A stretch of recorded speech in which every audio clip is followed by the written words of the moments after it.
하나님 말씀 봅니다. 하나님 말씀 요한복음 7장 10절에서 24절까지입니다. 요한복음 7장 10절에서 24절까지 하나님 말씀이 이러합니다. 그 형제들이 명절에 올라간 후에 자기도 올라가시되 나타내지 않고 은밀히 가시니라. 명절 중에 유대인들이 예수를 찾으면서 그가 어디 있느냐 하고 예수에 대하여 무리 중에서 수군거림이 많아 어떤 사람은 좋은 사람이라 하며 어떤 사람은 아니라 무리를 미혹한다 하나 그러나 유대인들을 두려워함으로 드러나게 그에 대하여 말하는 자가 없더라. 이미 명절의 중간이 되어 예수께서 성전에 올라가사 가르치시니 유대인들이 놀랍게 여겨 이르되 이 사람은 배우지 아니하였거늘 어떻게 그를 아느냐 하니 예수께서 대답하여 이르시되 내 교훈은 내 것이 아니요 나를 보내신 이의 것이니라. 사람이 하나님의 뜻을 행하려 하면 이 교훈이 하나님께로부터 왔는지 내가 스스로 말함인지 알리라. 스스로 말하는 자는 자기 영광만 구하되 보내신 이의 영광을 구하는 자는 참되니 그 속에 불의가 없느니라. 모세가 너희에게 율법을 주지 아니하였느냐? 너희 중에 율법을 지키는 자가 없도다. 너희가 어찌하여 나를 죽이려 하느냐? 무리가 대답하되 당신은 귀신이 들렸도다. 누가 당신을 죽이려 하나이까? 예수께서 대답하여 이르시되 내가 한 가지 일을 행하매 너희가 다 이로 말미암아 이상히 여기는도다. 모세가 너희에게 할례를 행했으니 그러나 할례는 모세에게서 난 것이 아니요 조상들에게서 난 것이라. 그러므로 너희가 안식일에도 사람에게 할례를 행하느니라. 모세 율법을 범하지 아니하려고 사람이 안식일에도 할례를 받는 일이 있거든 내가 안식일에 사람의 전신을 건전하게 한 것으로 너희가 내게 노여워하느냐? 외모로 판단하지 말고 공의롭게 판단하라 하시니라. 아멘.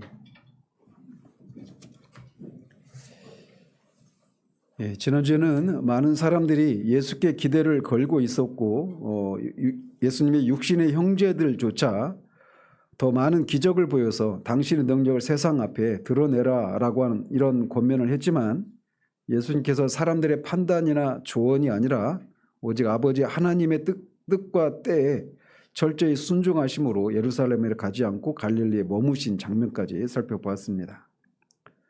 그리고 나서 10절은 예수님이 형제들은 이미 올라갔지만 예수님은 형제들과 달리 명절에 은밀히 올라가셨다라고 말을 하고 있습니다. 여기서 은밀히라고 하는 단어는 사람들 몰래 이동했다 이런 단순한 의미만 담겨있는 표현이 아닙니다. 이것은 하나님의 때가 도래하기 전까지 자신을 드러내지 않으시려고 하는 의도적인 선택을 의미합니다.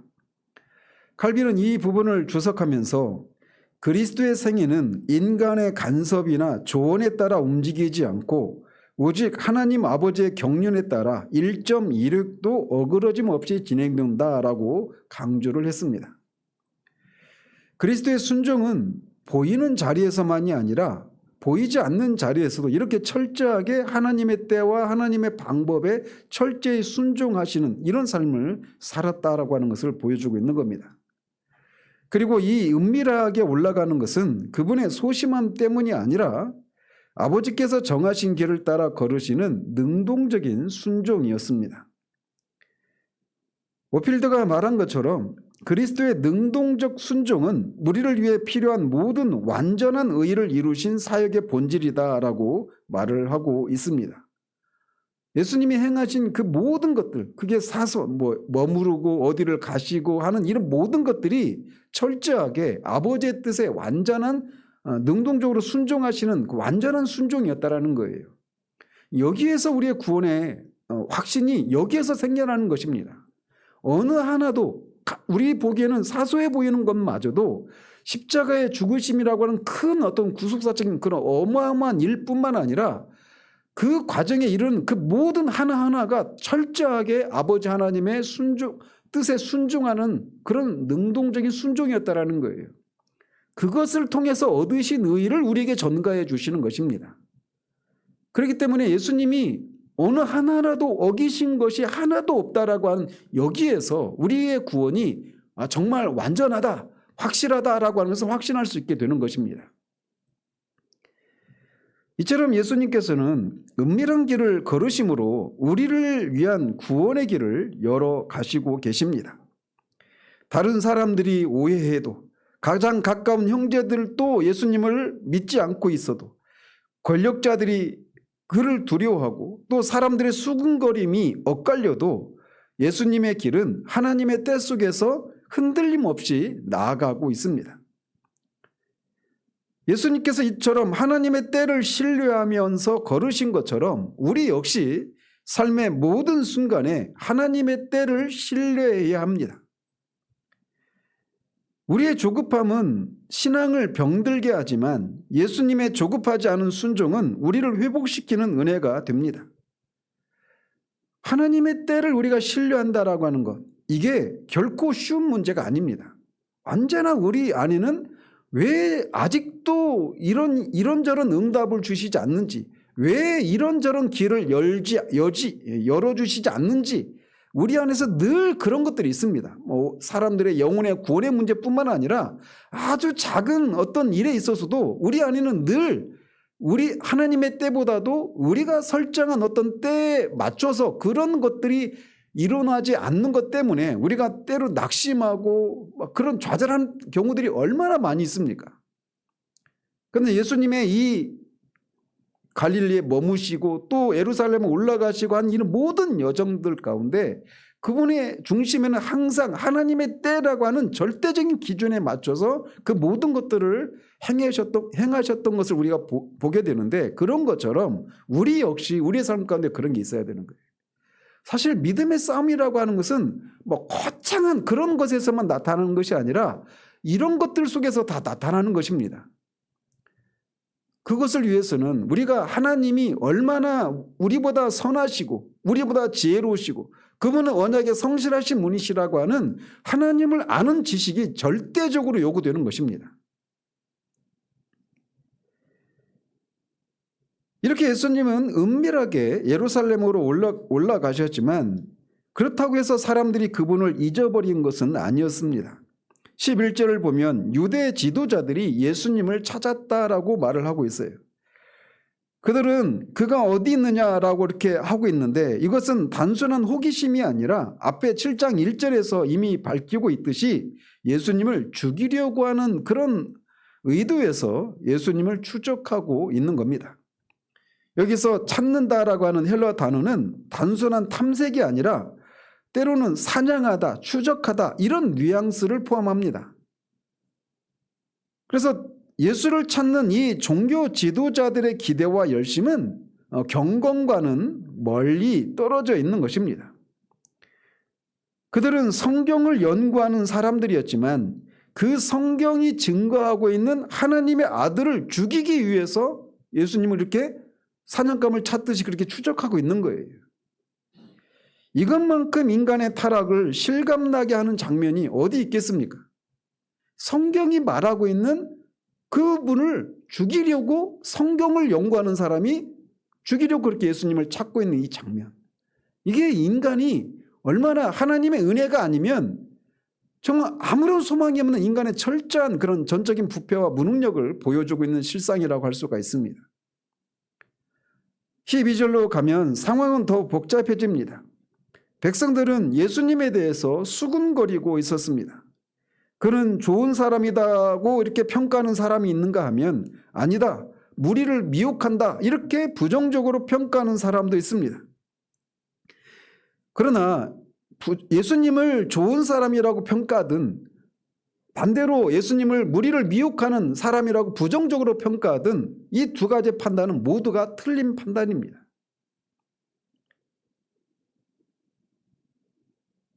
좋다, 예수님은 선한 사람이다, 좋은 사람이다라고 하는 이런 표현은 예수님을 그저 도덕적으로 훌륭한 사람 정도로 평가하는 것에 불과합니다. 이것은 성령의 조명하심이 없이 그냥 자연적인 판단에 의해서 예수님을 그저 좋은 선생, 뛰어난 선생, 어떤 능력을 행하는 그런 정도의 사람으로만 지금 평가하고 있다는 면에서는 이 판단 역시 성경이 우리에게 요구하는 그런 판단이 아닌 겁니다.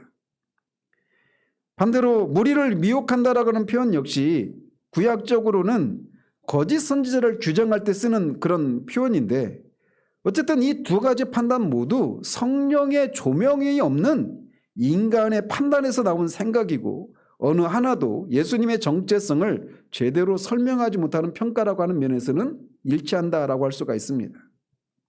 우리가 오후 예배 때 살피고 있는 것처럼 예수님은 단순한 사람도 아니고 또 하나님이시기만 한 분도 아닙니다.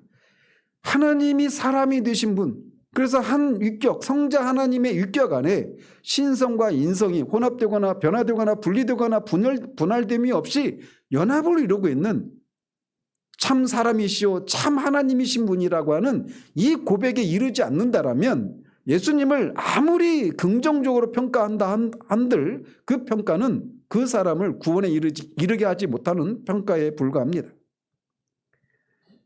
헤르만 리더볼스는 이 부분을 해설하면서 성령의 내적 조명 없이 인간은 예수를 늘 부분적으로만 이해하고 그 판단은 언제나 분열된다라고 말을 합니다. 바빙크 역시 자연 상태의 인간의 지성은 결코 그리스도의 영광을 온전히 분별할 수 없다라고 말을 합니다. 우리 중에도 많은 사람들이 내가 정말 예수님이 내 삶 가운데 짠하고 나타나셔서 이런 놀라운 이적들을 보여주시면 내가 예수님을 믿을 텐데 라고 하는 이런 생각들을 가진 사람들이 있어요. 근데 이 사람들은 그 현장에서 직접 그것들을 보았던 사람들이지만 여전히 예수님을 그저 사람으로만 보고 있단 말이에요. 성령의 조명하심이 없이는 예수님을 온전히 하나님이시오 참 사람이신 분으로 보지 못하게 되는 것입니다.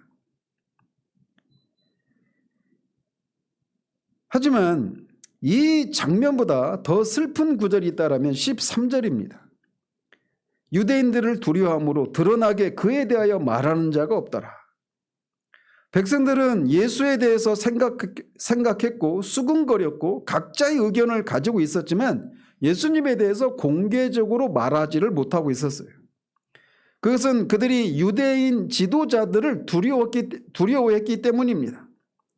당시 유대 지도자들은 단지 종교 지도자일 뿐만 아니라 성전 중심 사회에서 정치적으로나 사회적인 권위를 쥐고 있었던 사람들이었습니다. 따라서 이런 유대 지도자들의 눈밖에 난다라고 하는 것은 그 사회에서로부터의 퇴출을 의미하는 것이었어요. 그래서 사람들은 그 권력을 두려워해서 진리에 대한 고백을 마음속에만 담고 있었던 것입니다. 칼빈은 인간은 본성적으로 하나님보다 사람을 더 두려워한다라고 말한 바가 있는데 이 상황이 바로 그것을 보여주고 있는 겁니다. 보이지 않는 하나님보다 보이는 사람을 두려워하는 것이 인간의 본성이에요. 사람들은 예수에 대해서 말하고 싶어도 말할 수 없었고 알고 싶어도 제대로 알지 못했고 심지어 알고 있는 것도 두려움 때문에 표현을 하지 못하고 있었던 것입니다. 그런데 이런 두려움은 그 당시 사람들에게만 해당되는 것이 아니라 여전히 우리들에게도 나타나고 있는 현실이기도 합니다. 사람들이 내가 예수를 믿는 사람이라고 하는 것을 알게 되면 나를 어떻게 생각할까? 내가 예수 믿는다라고 하는 것을 드러내게 되면 어떤 평가가 돌아올까라고 하는 이런 두려움들이 예수를 믿는 것, 예수님에 대해서 우리가 알고 있는 것들을 담대하게 증거하지 못하게 되는 그런 위축되게 만드는 이런 현실들이 우리들 가운데 있지 않습니까? 그러나 두려움 앞에서도 진리를 고백하는 용기를 우리가 성령께 구해야 합니다. 사람을 두려워하면 진리를 침묵하게 되지만 하나님을 두려워하면 진리를 말하게 됩니다. 이 초막절의 한가운데 이르게 되자 예수님께서는 조용히 숨어 지내시던 모습을 뒤로하고 성전에 올라가서 가르치기 시작하십니다.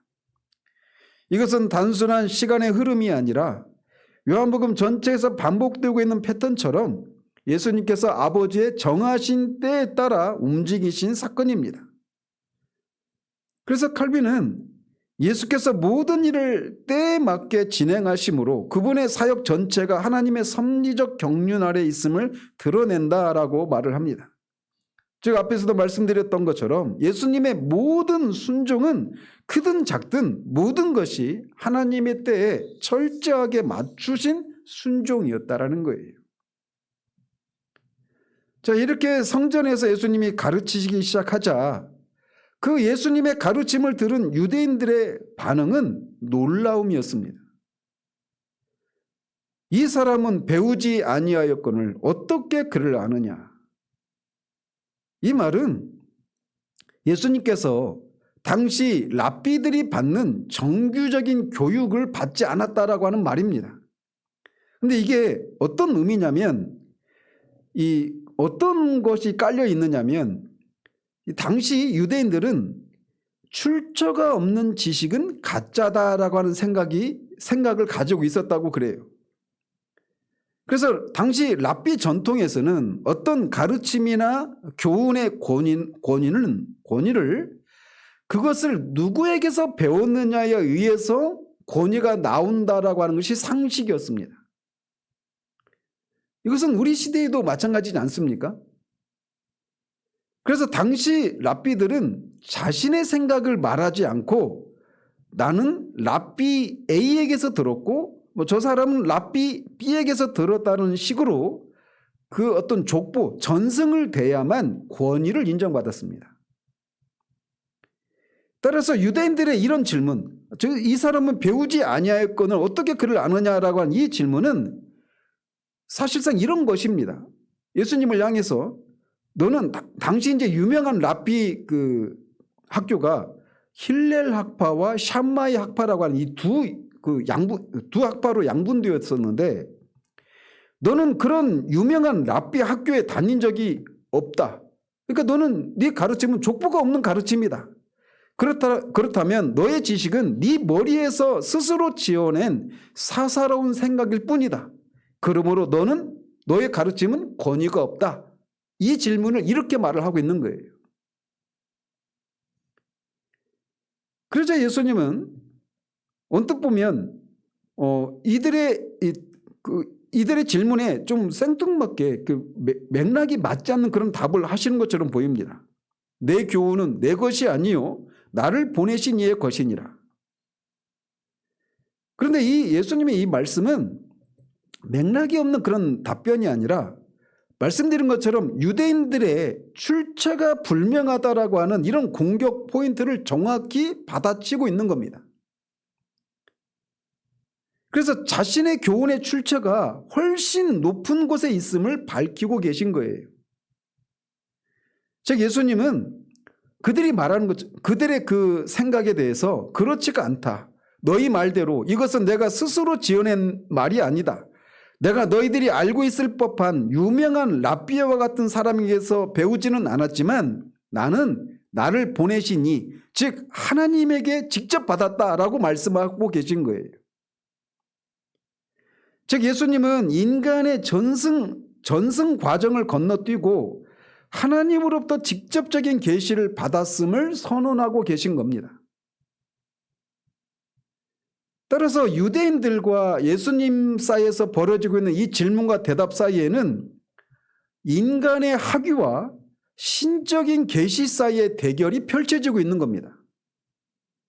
그러니까 유대인들은 그 힐렐 학파나 샴마이 학파의 그런 권위가 인정하는 학위가 없는 예수님에 대해서 공격하고 있고, 예수님은 나는 그런 인간의 그런 권위에 의존하지 않고 나를 보내신 하나님의 계시를 따라 이 가르침을 베풀고 있다, 이렇게 말하고 있는 거예요. 그러니까 인간의 학위와 신적인 계시가 지금 서로 맞서고 있는 겁니다. 얼마나 웃긴 상황입니까?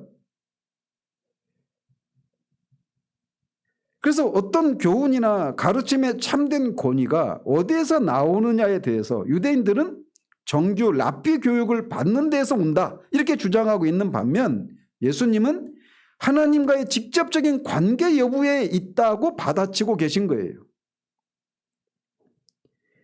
유대인들의 이 질문의 핵심은 예수님에게 너는 스승이 없다, 고로 너의 말은 네가 지어낸 거짓말이다, 너의 지식은 근본 없는 사설이다 라고 하는 것이었고, 예수님은 이에 대해서 나는 너희들의 말대로 인간 스승은 없지만 하나님이 내 스승이시다, 따라서 내 지식은 사설이 아니라 하나님의 말씀, 즉 계시다, 이렇게 말씀하고 계신 거예요. 그래서 예수님의 이 답변은, 내가 비록 랍비 학교는 안 나왔지만 나는 지금 하나님의 입으로서 너희에게 말하고 있는 것이다. 그러므로 내 권위는 너희가 자랑하는 랍비들의 권위보다 훨씬 더 근원적이고 높다라고 주장하고 계신 거예요. 따라서 예수님의 이 답변은 동문서답이 아니라 너의 지식의 출처가 어디냐라고 묻는 유대인들의 근본적인 의구심에 대해서 나의 출처는 땅이 아니라, 인간 스승이 아니라 하늘 하나님이다라고 정면으로 그들의 권위체계를 뒤집고 계신 답변입니다. 이렇게 자신의 교훈이 자신을 보내신 이의 것이라고 밝히신 예수님은 17절에서 사람이 하나님의 뜻을 행하려 하면 이 교훈이 하나님께로부터 왔는지 내가 스스로 말함인지 알리라라고 추가 답변을 이어가십니다. 예수님이 17절에서 말씀하시고 있는 이유와 목적은 단순히 그냥 내 말을 믿으라 이렇게 강요하기 위함이 아니라 자신의 주장이 참인지를 검증할 수 있는 독특하고도 혁명적인 방법을 제시하고 있는 거예요. 왜 혁명적이라고 말할 수 있느냐? 한번 생각해 보십시오. 두 가지 이유가 있는데, 하나는 뭐냐면 예수님은 진리를 깨닫는 인식의 순서를 뒤집고 계신 것입니다. 무슨 말씀이냐? 일반적으로 이 당시 사람들도 그렇고 우리들도 마찬가지 아닙니까? 먼저 이해가 되어야 순종할 수 있다. 이게 일반적인 순서잖아요. 그렇죠? 그렇잖아요. 내가 뭔가 납득이 되고 이해가 되어야 순종할 수 있다. 이게 일반적인 순서이지 않습니까? 그런데 예수님은 영적인 세계의 법칙은 정반대임을 가르쳐주고 계신 거예요. 그러니까 이게 하나님의 뜻인지 아니면 내 사적인 가르침인지 이걸 알 수 있는 방식은 그 뜻을 행하려고 하면 그게 진짜인지 아닌지를 알 수 있다, 이렇게 말하고 있는 거란 말이에요. 인식이 먼저 된 다음에 순종이 나온다, 이게 일반적인 순서인데 예수님은 그 순서를 반대로 말하고 있는 거란 말이에요. 그런 면에서 혁명적이라고 말씀을 드리는 겁니다. 하나님을 향해서 순종하고자 하는 의지와 태도가 먼저 준비될 때 비로소 영적인 눈이 열려서 진리를 이해하게 된다고 말씀하고 계신 거예요. 예수님은 유대인들에게 그들이 율법을 지적으로 분석하는 데만 머물러 있기 때문에 하나님의 목소리를 듣지 못하고 있음을 간접적으로 이렇게 비판하고 계신 것이기도 합니다. 이 원리, 예수님이 제시하는 이 원리는 나중에 오거스틴이 이렇게 말을 해요. 나는 이해하기 위해서 믿는다. 예수님의 말씀을 정확하게 오거스틴이 이렇게 말을 하고 있는 겁니다. 그러니까 나는 이해했기 때문에 믿는다가 아니라 이해하기 위해서 믿는다, 이렇게 말하고 있어요. 이게 영적인 세계의 원리입니다. 오거스틴은 인간의 타락한 이성으로는 하나님을 온전히 볼 수 없기에 먼저 믿음이라는 렌즈를 끼고 순종의 발걸음을 내디딜 때 비로소 지성의 눈이 밝아져 진리를 깊이 이해하게 된다고 보았던 겁니다.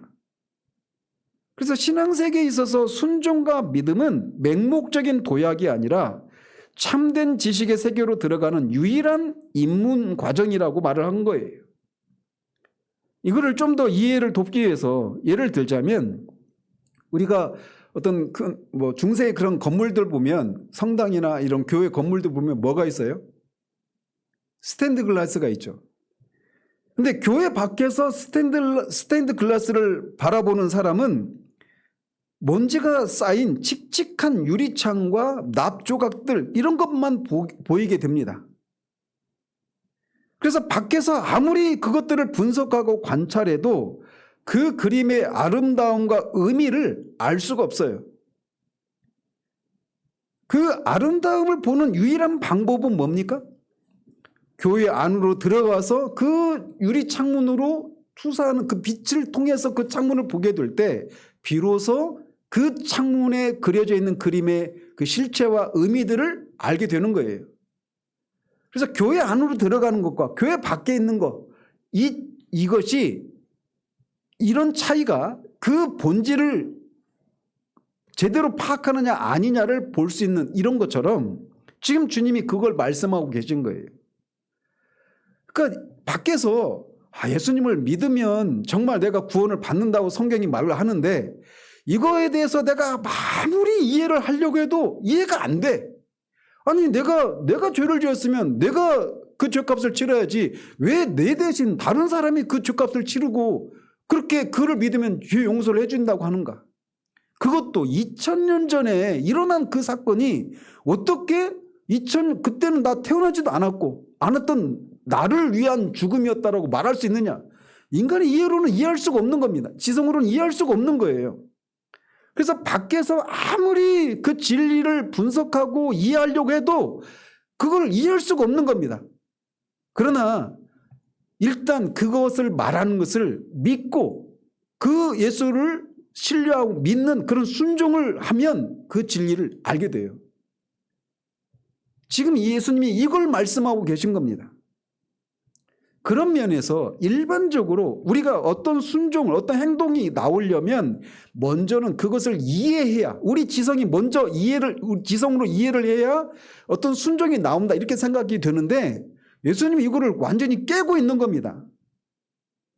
영적인 세계에서는 그 순종이 이해를 가져온다고 말하고 있는 거예요. 어거스틴은 그래서 나는 이해하기 위해서 믿는다라고 말하고 있는 겁니다. 이게 어마어마한 진리인 겁니다. 우리 중에는 여전히 예수님을 믿어야 된다라고 하는 당위는 가지고 있어요. 믿어야 된다고 언젠가는 믿어야 돼 이런 동의는 해요. 그런데도 여전히 계속해서 어떤 질문들이 있어요. 이건 어떻고 저건 어떻고 이 질문에 대한 어떤 답들을 얻기 전까지는 예수를 못 믿겠다라고 하는 듯한 이런 태도를 보이는 사람들이 있단 말이에요. 그런데 예수님은 지금 뭘 말씀하고 계시느냐면 여러분에게 주신 어떤 그 진리의 파편이라도 그것을 순종으로 나아가면 그 진리를 이해할 수 있게 된다고 말하고 있는 거예요. 그것이 우리로 하여금 그래서 어거스틴이 말하고 있는 것처럼 이해하기 위해서 믿는다라고 하는 믿음으로 그 예수 그리스도를 믿고 그 진리를 받아들이기 시작하면 그때부터 우리의 지성이 그 어떤 세상의 어떤 논리와 어떤 철학으로도 만족시킬 수 없는 참다운 그런 논리와 참다운 철학을 만나게 되는 거예요. 그런 면에서 예수님의 이 말씀은 혁명적인 진리를 인식하는 방법에 있어서 혁명적인 방법을 지금 제시하고 계시다 이렇게 말씀드릴 수 있는 겁니다. 유대인들은 계속해서 그 말씀을 연구하는 성경 연구자들이 있단 말이에요. 그런데 그거를 계속 밖에서만 보고 있는 겁니다. 교회 밖에서 스테인드 글라스를 보는 것처럼 안으로 들어가서 순종이라고 하는 것을 통해서 안에 들어가서 그 진리를 창문을 바라볼 때 비로소 그 실체를 이해하게 되는데 그런 일을 하지 않고 밖에서 계속 머뭇거리는 겁니다. 이거는 우리의 삶에도 마찬가지예요.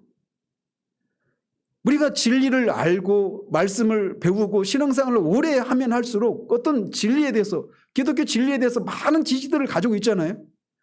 그런데 이것의 실제를 알기 위해서는 순종이 필요한 거란 말이에요. 그럴 때 그 진리의 실체를 우리가 더 온전히 더 깊이 알게 된단 말입니다.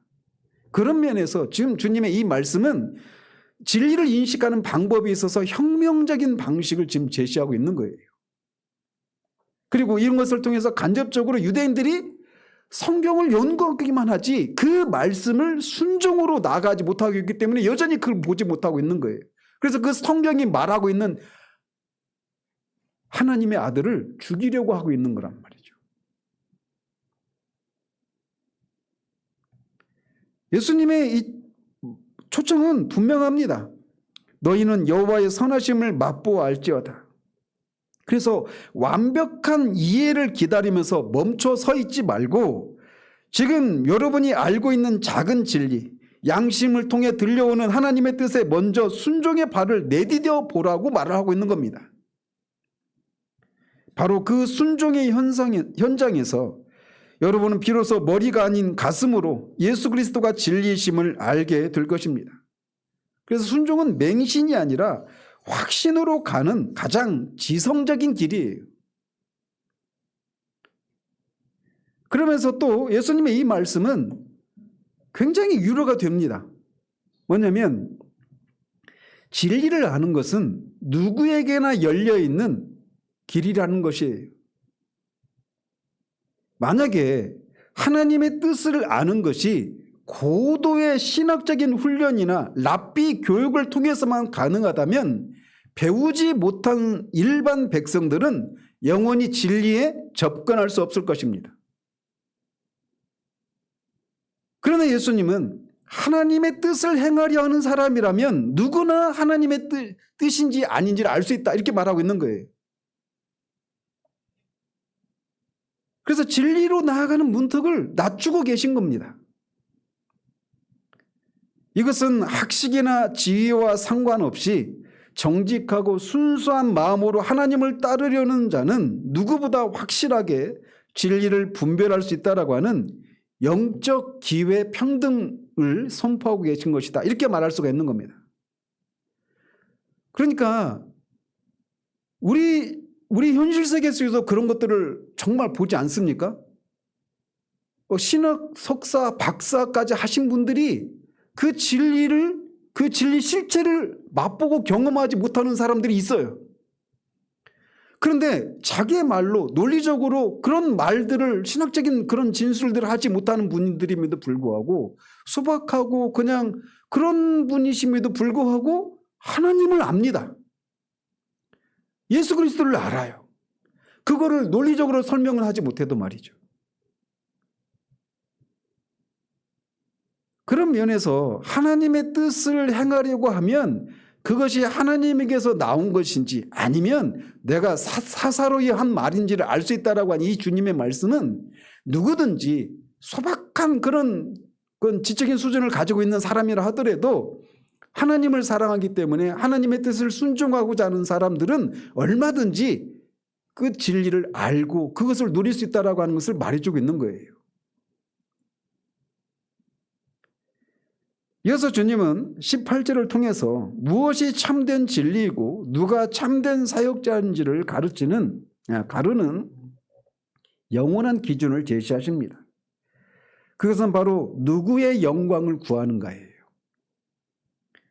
스스로 말하는 자는 자기 영광만 구한다라고 말합니다. 여기서 스스로 말한다라고 하는 것은 말의 출처가 자기 자신에게 있다는 뜻이에요. 즉 하나님께 보냄을 받지 않고 자신의 지혜와 사상을 뽐내기 위해 강단에 서거나 가르치는 자들을 말합니다. 저는 오늘날에도 강단에서 정말 하나님이 부르시지 않았음에도 불구하고 강단에서 하나님의 말씀을 전하고 있는 이런 사람들이 저는 정말 많은 시대라고 봅니다.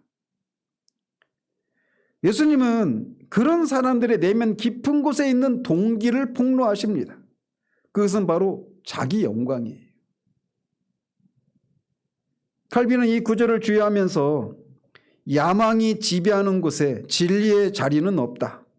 자신의 영광을 구하는 자는 필연적으로 사람들의 귀를 즐겁게 하기 위해 진리를 변질시킬 수밖에 없다. 하나님의 영광을 가리는 순간 그 어떤 설교나 가르침도 순수한 진리가 될 수 없다라고 단언을 했어요. 그렇지 않겠습니까? 사람들의 입맛에 맞는 말을 해야 사람들로부터 칭찬을 받고 영광을 취할 수 있게 되기 때문에 야망이 자리하는 곳에는 진리가 설 자리가 없는 겁니다.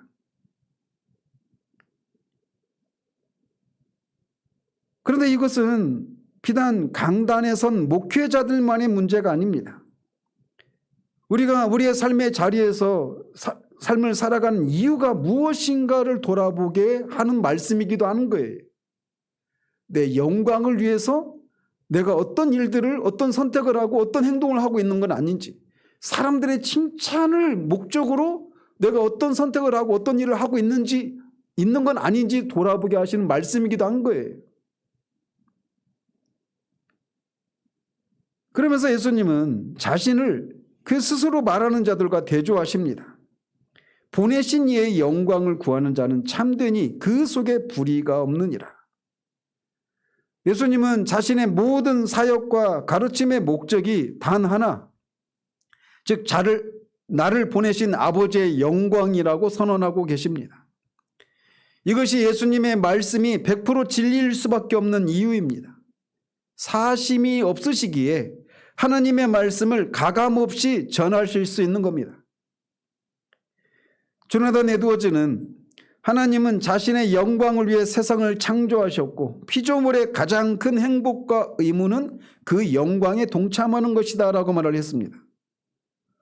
이런 에드워즈의 관점에서 볼 때 예수 그리스도는 창조의 목적에 가장 완벽하게 부합하는 유일한 분이십니다. 예수님은 자기를 비워서 철저하게 아버지께 의존하셨고 십자가의 죽음까지도 아버지의 영광을 위한 도구로 삼으셨습니다. 그렇기 때문에 예수님은 참되십니다. 그분 안에는 자기 사랑이나 교만이라는 불의가 조금도 섞여 있지 않습니다. 우리가 예수님의 말씀을 믿을 수 있는 이유는 그분이 기적을 행하셨기 때문만이 아닙니다. 그분이 철저하게 자기 영광을 포기하고 아버지의 영광만을 구하셨기 때문입니다. 그래서 자신을 보내신 아버지의 말씀과 또 그분이 하라고 하신 일을 하셨기 때문에 우리가 예수님의 말씀을 100% 믿을 수 있는 거예요. 따라서 이 예수님의 말씀, 스스로 자기 영광을 구하는, 스스로 말하는 자는 자기 영광을 구하고 아버지께 보냄을 받은 사람은 아버지의 영광을 구한다라고 한 이 예수님의 말씀은 오늘날에 우리에게, 우리가 말씀의 분별력을 가져야 된다라고 한 이런 교훈을 우리에게 전해줍니다. 뒤에도 24절에도 최종적인 결론이기도 하지만 우리는 얼마나 화려한 언변이나 스펙에 속습니까? 강단에서 선포되는 말씀이, 그리고 우리가 따르는 지도자가 사람의 영광을 구하는지 하나님의 영광을 구하는지를 우리가 말씀에 따라 바르게 분별해야 됩니다. 오직 하나님께만 영광을 돌리는 그런 말씀을 전하는지를 봐야 되는 거예요. 인간의 공로를 섞거나 사람을 높이는 가르침은 십자가의 복음이 아닙니다. 하나님의 영광을 구하는 이런 말씀이라고 하는 것은 인간에게 전혀 공로가 돌아가지 않는 그런 말씀을 전할 때만 가능한 것입니다. 다른 쉽게 말씀드리면 복음을 전할 때만 하나님께 영광이 돌려지는 거예요. 신율주의나 율법주의나 이런 것들은 결국은 그런 일을 해낸 사람이 영광을 취하는 거예요. 그래서 여러분들이 말씀을 들을 때 이게 정말 복음인지 아닌지, 강단에서 선포되고 있기 때문에 다 복음이라고 생각하시면 안 돼요. 예수님을 말하고 십자가를 말하고 이렇다고 해서 그 말씀이 복음이다 이렇게 단정할 수가 없는 겁니다.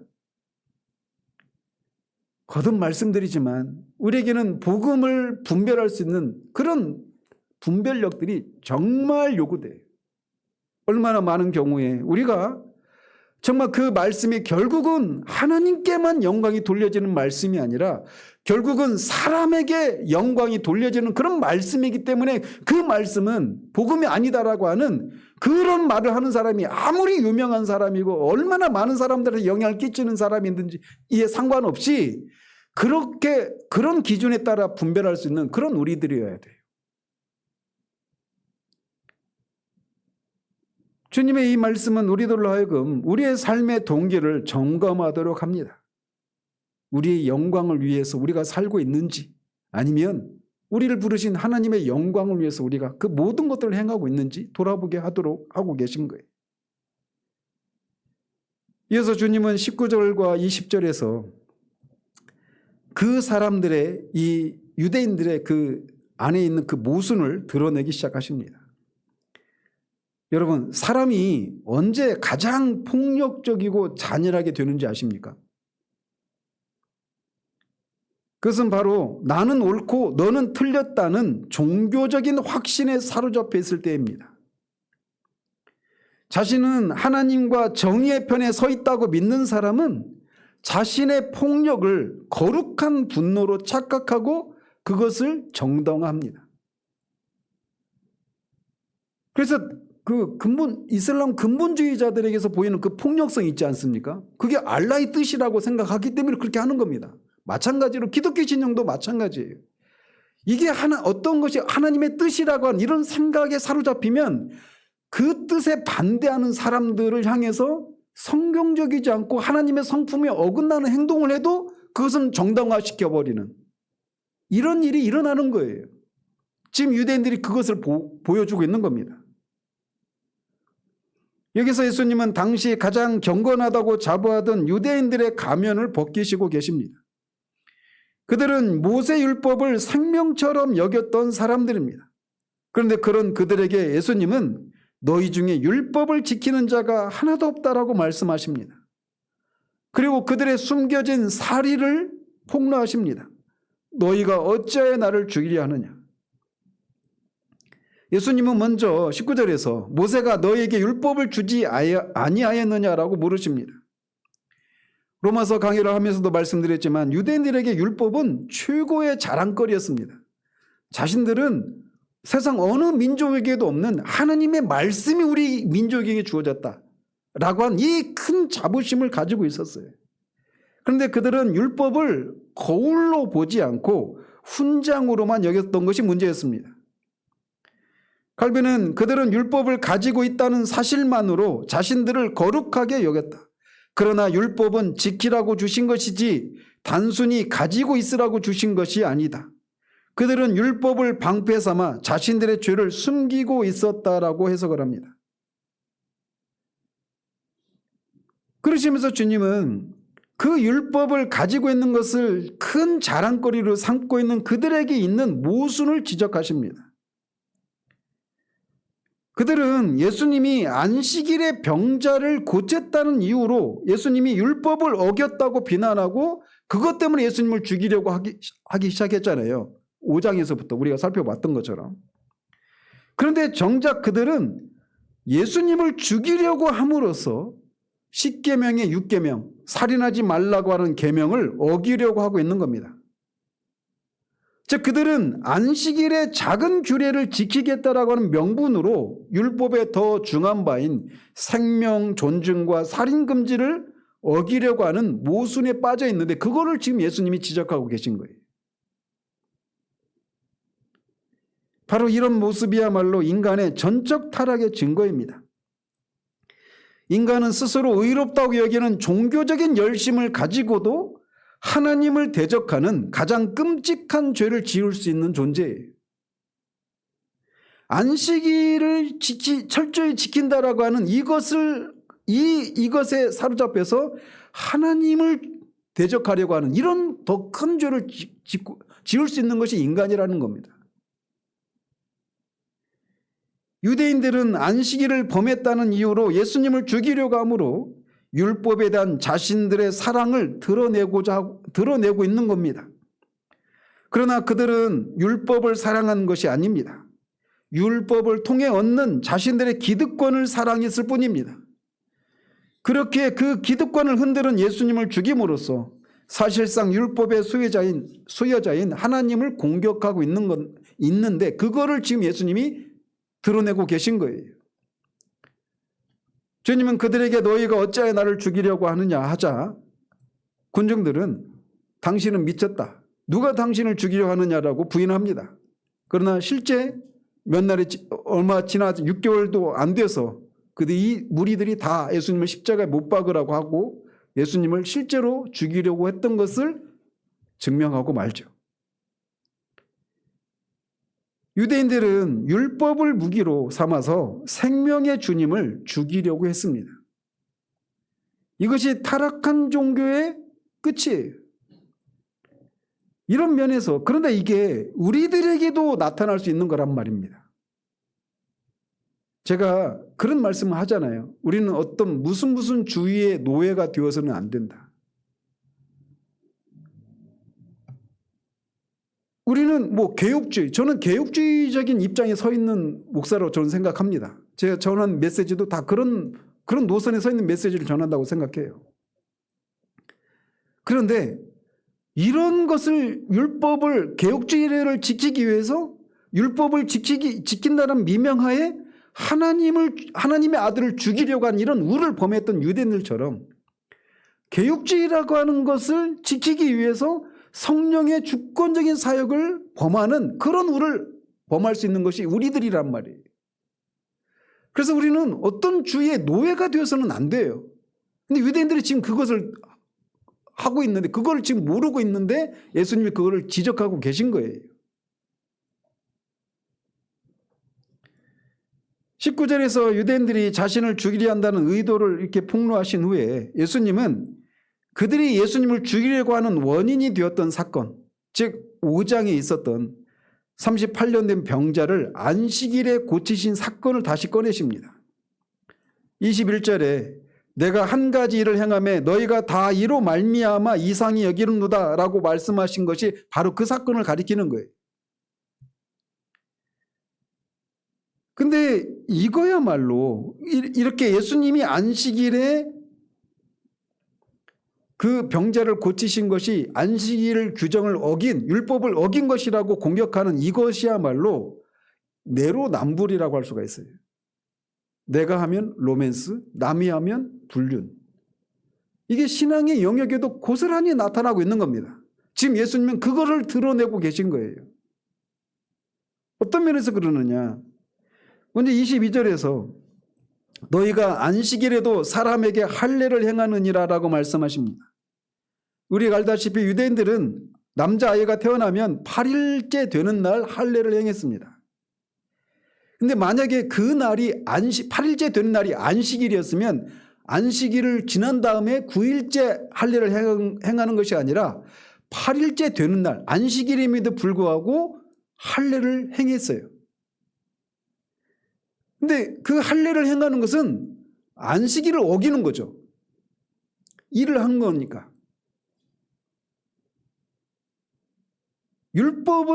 할례라고 하는 율법을 지키기 위해서 안식일을 어기는 일을 하고 있었던 겁니다. 즉 그들은 안식일의 노동 금지보다 언약의 표징을 세우는 것을 더 중요하게 여겨서 이렇게 안식일인 경우에도 할례를 행함으로써 아무 일도 하지 말라고 하는 안식일 규정을 어긴 겁니다. 근데 여기까지도 그들은 옳았어요. 여기까지는. 근데 문제가 뭐냐? 그 다음입니다. 뭐가 문제냐면 할례가 무엇입니까? 할례의 본질이 무엇이에요? 골로새서 2장에 말하고 있는 것처럼 할례는 장차 오실 그리스도를 통해 우리의 육적 몸을 벗고 마음의 가죽을 베는 거듭남을 상징하는 것이 할례예요. 그래서 할례는 그림자라고 할 수가 있는 겁니다. 그런데 그들은 그림자인 할례를 행하기 위해서 안식일에는 아무 일도 하지 말라는 규례를 어기는 것은 정당화하면서 정작 그 언약의 실체이신 예수님이 오셔서 생명을 살리는 일은 정죄하고 있는 겁니다. 리델부스는 유대인들은 율법의 문자 안에 갇혀 율법이 지시하는 메시아를 보지 못했다라고 지적하고 있는 겁니다. 이게 여러분, 이게 당시 유대인들을 보면서 참 한심하다라고 생각하는 데서 그치면 안 돼요. 이것이 우리들에게도 우리도 모르게 이들이 빠진 이런 함정에, 이런 모순에 우리도 빠져 있는 경우들이 많기 때문입니다. 오늘날 우리가 예배 형식이나 교회 전통을 지키기 위해서 형제를 사랑하고 용서하는 복음의 본질을 훼손하는 경우들이 얼마나 많이 발생합니까? 교회 봉사를 위해서 가정은 소홀히 하는 거, 단적인 예를 들자면 그런 거죠. 그러시면서 예수님은 23절에서 결정적인 질문을 던지십니다. 사람이 안식일에도 할례를 받는 일이 있거든 내가 안식일에 사람의 전신을 건전하게 한 것으로 너희가 내게 노여하느냐. 할례는 남자의 성기를 베어내는 몸의 지극히 작은 일부분에 행하는 예식이죠. 반면 예수님이 38년 된 이 병자를 고치신 것은 그 사람의 전신을 회복시키는 사건이었습니다. 예수님의 논리는 이래요.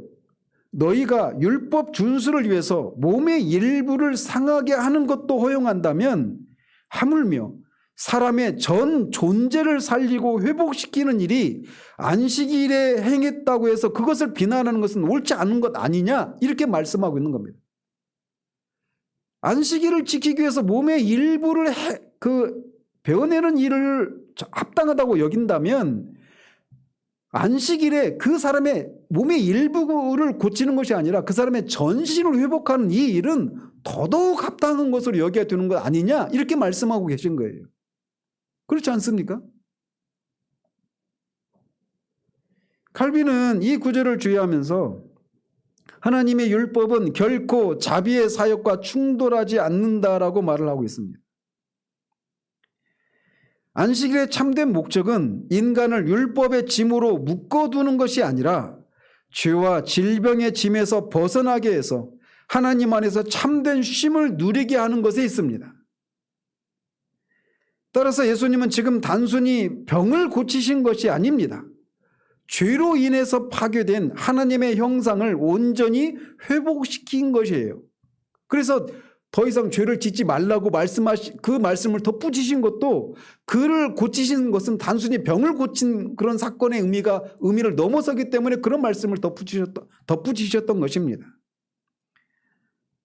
따라서 예수님이 안식일에 38년 된 병자를 고치신 것은 안식일의 주인께서 하실 수 있는 최고의 안식일 사역입니다. 죄와 이 사망의 몸에 매여있던 사람을 회복시켜서 온전하게 하나님의 형상으로 회복하는 것, 이게 그래서 하나님 안에서 참된 쉼을 누리게 하는 것, 이게 안식일의 참된 목적인데 38년 된 병자를 고치는 것을 통해 그 본질을 행하셨단 말이에요. 그런데 유대인들은 껍데기만 보고 안식일에 어떻게 일을 할 수 있느냐라고 하면서 예수님을 이상하게 여기고 죽이려고까지 했단 말이죠. 유대인들은 이것을 보지 못하고 예수님께 노여워했습니다. 언뜻 보면 그들의 분노는 겉으로 거룩해 보였지만 속에는 시기와 독선으로 가득했습니다. 우리도 이 유대인들과 같은 그런 우를 범할 수가 있어요. 어떻게 우리가 주일에 또는 우리가 예수 믿는 사람이 어떻게 그런 일을 할 수 있느냐라고 어떤 사람의 잘못을 지적할 때 그 지적이 때로는 본질을 놓친 채 겉모양만 가지고 그 사람을 판단하는 경우들이 허다하지 않습니까? 매튜 헨리는 우리는 종교적인 의식에 대해서는 그토록 예민하면서 도덕적인 의무와 사랑에 대해서는 무감각할 때가 많다. 이것이 바로 바리새인의 누룩이다라고 말을 합니다. 예수님은 우리의 편협한 종교성을 깨뜨리십니다. 주님은 우리의 일부분, 종교적인 영역만 터치하시는 분이 아닙니다. 우리의 지성과 감정과 의지 그리고 우리의 삶 전체를 건전하게 하기를 원하십니다. 주님은 부분적인 종교 행위가 아니라 전 인격적인 회복을 원하십니다. 유대인들은 율법 조문을 지키려다가 율법의 근본인 정신인 사랑을 놓치고 있는 겁니다. 그들은 안식일에 할례는 행했지만 안식일의 주인이신 예수님은 배척합니다. 오늘날도 우리는 주일 성수 11조 봉사라는 외형적 틀은 갖추었지만 그 안에 형제를 향한 긍휼과 생명을 살리는 기쁨이 배제된 채 이런 의식을 행하는 것으로 나는 종교적인 의무를 다했다라고 생각하는 것이 바로 이 유대인들이 행하고 있는 본질이라는 거예요. 예수 그리스도는 우리를 정죄하기 위해 오신 것이 아니라 죄로 병든 우리의 전신을 건전하게 하시기 위해서 오셨습니다. 따라서 우리는 우리의 좁은 소경과 종교적인 아집을 내려놓아야 합니다. 생명을 살리고 회복시키는 예수 그리스도의 넉넉한 은혜 안으로 들어가는 우리 모두가 되기를 바랍니다. 자, 24절은 이 15절에서 23절까지의 논쟁의 결론이자 성도가 가져야 할 참된 분별력에 대한 강력한 명령입니다. 외모로 판단하지 말고 공의롭게 판단하라. 예수님은 23절까지에서 안식일의 할례와 전신 치유를 대조하면서 유대인들의 논리적인 모순을 지적하셨습니다. 그리고 24절에서 그들이 왜 그런 모순에 빠져 있는지를 근본적인 원인을 진단하고 계신 거예요. 즉 그들은 현상의 껍데기, 즉 외모만 보고 본질, 즉 공의를 보지 못했기 때문에 이런 모순에 빠졌다라고 진단하고 계신 겁니다. 이 구절은 단순한 윤리적인 권면이 아니라 진리를 인식하는 인식론적인 전환을 요구하는 명령입니다. 우리는 이미지가 지배하는 세상을 살고 있습니다. 그래서 상품의 질보다 포장을 더 중요하게 여기죠. 사람의 내면보다 그가 가진 스펙이나 외모를 더 중요한 평가 기준으로 삼고 있습니다. 그런데 안타깝게도 이런 세상의 풍조가 교회 안에도 깊숙이 들어와 있습니다. 오늘 본문에서 예수님은 유대인들을 향해서 그리고 오늘날 우리를 향해서 외모로 판단하지 말고 공의롭게 판단하라고 말씀하고 계셔요. 유대인들은 율법의 박사들이었습니다. 그리고 종교 전문가들이었습니다. 그러나 예수님 보시기에 그들은 눈뜬 장님에 불과했습니다. 그들은 껍데기만 볼 줄 알았지 그 안에 담긴 알맹이를 전혀 보지 못했기 때문이었습니다.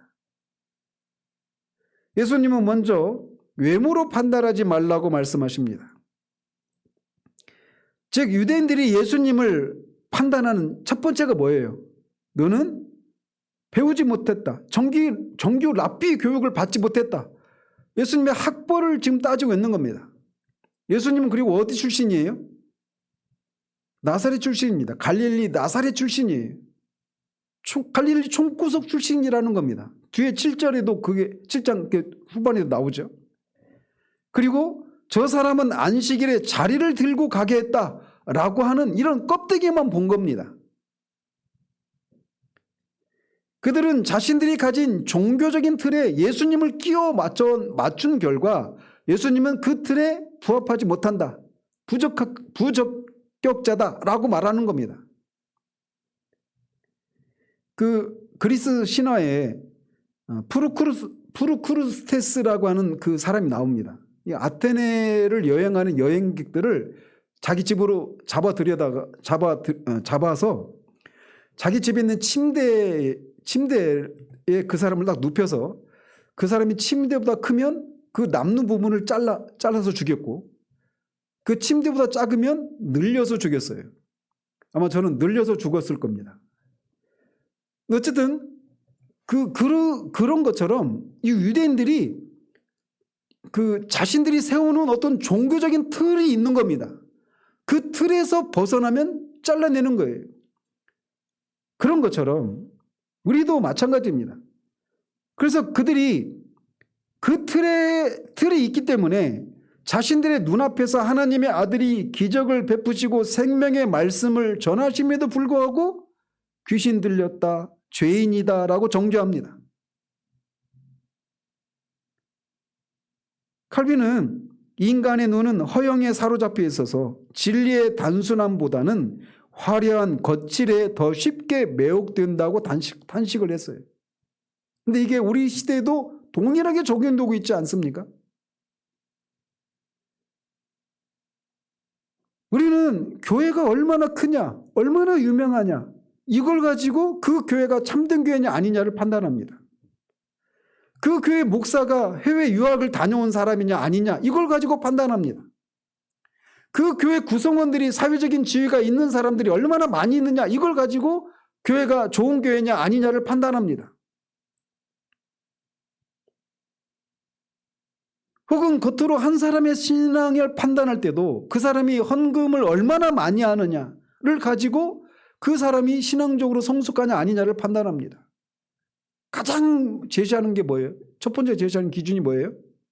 11조. 여러분 다 알고 계시잖아요.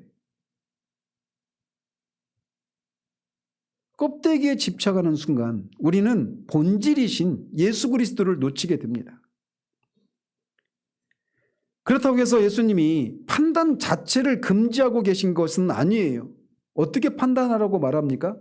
공의롭게 판단하라고 말씀하십니다. 여기서 말하는 공의는 하나님의 뜻, 하나님의 성품을 말합니다. 다른 말로 말하면 내 눈이 아니라 하나님의 눈으로 보라는 것입니다. 유대인들은 안식일에 병자가 나은 사건을 보고 노동 규정을 어겼다고 판단했습니다. 이것은 인간의 판단이에요. 그러나 하나님의 공의로운 판단은 그 일이 어떻게 판단되었냐면 고통받던 자녀가 안식일에 자유를 얻었으니 이것이야말로 진정한 안식의 성취다. 이게 하나님이 보는 관점이었어요. 우리의 지성과 판단력은 죄로 인해서 오염되어 있습니다. 그래서 우리의 생각대로 판단하면 백발백중 불이한 판단이 될 수밖에 없습니다. 따라서 우리에게는 성경이라고 하는 안경을 쓰고 성령의 조명을 받을 때만 우리는 사안의 본질을 꿰뚫어 보는 공의로운 판단을 할 수가 있는 겁니다. 라일은 세상의 평판이나 다수의 의견을 두려워하지 말라. 오직 성경이 무엇이라 말하는가만을 물어라. 그것이 공의로운 판단의 시작이다라고 말합니다. 한 교회에 대한 판단, 한 성도에 대한 판단, 한 목사에 대한 판단, 이 모든 것들은 말씀이라고 하는 렌즈를 통해서만 판단을 해야 되는 거예요. 특히나 하나님의 시각으로 판단을 해야 된단 말입니다. 하나님은 우리를 바라보실 때 뭘 통해서 우리를 보십니까? 그리스도라고 하는 렌즈를 통해서 우리를 보시는 거예요. 겉으로만 보면, 그 외적인 기준을 보면 그 사람이 자유자도 있고, 성경의 용어대로 말하면 자유인도 있고, 종도 있고, 남자도 있고, 여자도 있고, 야만인도 있고, 스쿠디안인도 있고, 지혜자도 있고, 다 층차가 다양해요. 그러나 하나님의 판단은 뭐냐면 그가 그리스도와 어떤 관계를 맺고 있느냐, 이걸 가지고 그 사람을 판단하는 겁니다. 우리는 얼마나 자주 외모로 판단하는 그런 우를 범하기 쉬운 존재들입니까? 우리가 다른 사람을 바라볼 때뿐만 아니라 우리 자신도 외모로 우리 자신을 바라보는 경우들이 많아요. 그래서 외모로 볼 때 다른 사람은 사회적인 지위가 높은데 나는 그렇지 못한 것 때문에 열등감을 느끼고 시기하고 질투합니다. 반대 위치에 있는 사람도 반대로 생각하죠. 제가 어제 그 고린도전서를 읽으면서 7장에 보면 종인 사람들은 그 하나님의 부르심을 받을 때 그 종이었던 사람들은 뭐 자유인이 될 수만 있으면 되게 하되 종이지만 사회적인 신분 속에서는 종이지만 그리스도 안에서 자유인이라고 얘기하잖아요.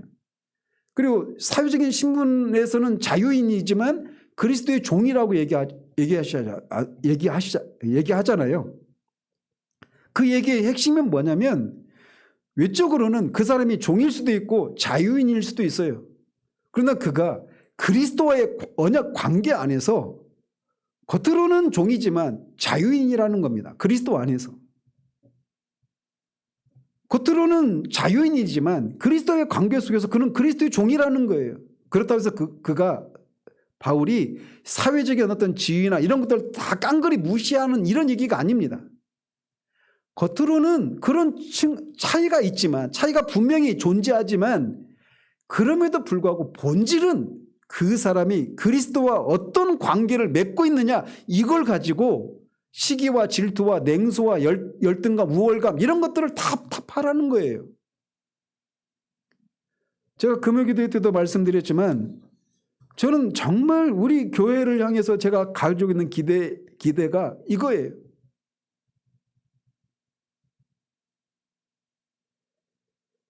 외모로 사람을 판단하지 않는 겁니다. 그리스도와의 관계를 가지고 사람을 판단하는 거예요. 우리들 안에도 학벌의 차이가 있죠. 또 우리들 안에도 외모의 차이가 있고 사회적인 지위의 차이도 있습니다. 삶의 어떤 경제적인 차이도 분명히 존재합니다. 근데 그걸 가지고 그 사람을 판단해서는 안 되는 거예요. 정말 그가 그리스도 안에서 그리스도와 어떤 언약의 관계를 맺고 있는가, 그걸 얼마나 누리는가, 이 본질을 가지고 그 사람을 판단할 수 있어야 되는 거예요. 그리고 그것이 소중하게 여겨지는, 그것이 절대적인 기준이 되어야 하는 것입니다. 말씀드렸죠. 금요 안 오신 분들 계시니까 말씀드리자면, 만물의 그 고린도전서 15장 28절에서 하나님이 만유의 주로서 만유 가운데 거하려 하심이라, 이게 최종적으로 새 하늘과 새 땅에서 우리가 영원 속에서 거하게 될 그 상태인데, 그 상태는 하나님은 하나님으로 모든 피조물로 모든 피조물대로 그렇게 혼합되지 않고 변화되지 않고 그렇게 연합을 이루고 있습니다. 근데 그때 어떤 상태가 되느냐면, 신자들은 다 이 땅에서 하나님의 그 부르심의 정도에 따라 그리스도의 영광을 반사하는 이런 영광의 차이가 분명히 존재합니다. 달란트 비유에 나오는 것처럼 1달란트, 2달란트, 5달란트 받은 그런 종들의 그 차이가 있지 않습니까? 그런 것처럼 그리스도의 영광을 드러내는, 반사하는 그런 영광의 차이는 분명히 존재해요. 영혼 속에서도. 그런데 그런 것들이 시기와 질투를 불러내지 않아요. 그 영광을 다른 사람보다 많이 드러내는 사람도, 내가 당신이 그렇게 이 땅에 살 동안 주님을 위해서 수고하지 않았을 때 나는 얼마나 수고했는데, 그래서 내가 더 큰 영광을 드러내고 있는 거야, 이렇게 자랑거리로 삼지 않습니다. 분명히 차이가 있지만, 구별이 있지만, 그럼에도 불구하고 그들이 서로 안에서 발견되는 그리스도 영광을 보고 즐거워하고 그 존재를 사랑하고 그 존재를 존중하는 이런 상태로 영원토록 존재하는 거예요. 종말의 그 상태, 이거를 여기 현재 이 땅에서 드러낼 공동체가 교회예요. 그래서 분명히 우리 안에는 어떤 차이들이 분명히, 능력의 차이나 사회적인 지위의 차이나 지적인 능력의 차이나 다 차이가 존재합니다. 그러나 그건 껍데기예요. 본질은 뭐냐? 그가 그리스도와의 관계 속에 어떤 관계를 누리고 있느냐, 이것입니다. 그것을 보기 때문에 고린도후서 5장 16절에서 말하고 있는 것처럼 내가 더 이상 그리스도도 육체대로 알지 않겠다, 사도가 말하잖아요. 그래서 사람도 육체대로 알지 않겠다라는 겁니다. 고린도후서 7장에서 말하고 있는 것처럼 그리스도와의 언약 관계 안에서 종도 자유인이요 자유인도 종인 겁니다. 외모로 판단하지 않고 공의롭게 판단하는 그런 우리들 되기를 바랍니다. 다른 사람을 향해서 뿐만 아니라 우리 자신도 그렇게 볼 수 있어야 돼요. 그것이 우리로 하여금 우리에게 주신 삶 가운데서 자족할 수 있는 원리이기도 한 것입니다. 주님의 이 말씀을 깊이 새기고 이 어그러진 시대 가운데 우리가, 또 우리 교회가 외모로 판단하지 않고 공의로 판단하는 것을 실증하는 그런 우리 교회 되기를 우리 주님의 이름으로 축원드립니다. 기도하겠습니다. 하나님 아버지, 이 유대 지도자들은 성경의 박식한 박사들이었습니다. 그러나 그들이 주님이 보시는 것처럼, 말씀하신 것처럼 외모로만 예수님을 보고 자신들을 판단했기에 그 본질을 꿰뚫지 못하는 어리석음을 범한 것을 보게 됩니다. 성경의 박사들이었음에도 불구하고 성경이 말하고 가리키고 있는 하나님 아들 메시아를 죽이는 그런 우를 범했습니다. 우리도 얼마나 자주 우리 자신을, 교회를, 사람들을 외모로 판단하는 그런 우를 범하기 쉬운 존재들인지요. 그래서 때로는 열등감에 사로잡히기도 하고 냉소에 사로잡히기도 하는 우를 범합니다. 그러나 하나님의 시각으로 우리를 바라보는 우리들 되기를 원합니다. 또 다른 사람을 바라보는 우리들 되기를 원합니다. 하나님은 언제나 그리스도라고 하는 렌즈를 통해 우리를 바라보십니다. 외적으로는 참으로 여러 가지 흠결과 여러 가지 연약함을 가지고 있지만 그리스도가 우리 안에 내주하시고 그리스도가 핏값으로 사신 우리라고 하는 그 시각으로 우리를 보시기에 주님이 언제나 우리를 사랑하시고 그 연약함까지도 사용하셔서 선을 이루시는 분이심을 우리가 기억하고 우리 자신을, 교회를, 다른 사람을, 세상을 외모가 아니라 공의로 판단하는 그런 우리들 될 수 있도록 도우셔서 그 안에서 참된 자유를 드러내는 누리는 우리들 되기를 소원합니다. 예수 그리스도 이름으로 기도합니다. 아멘.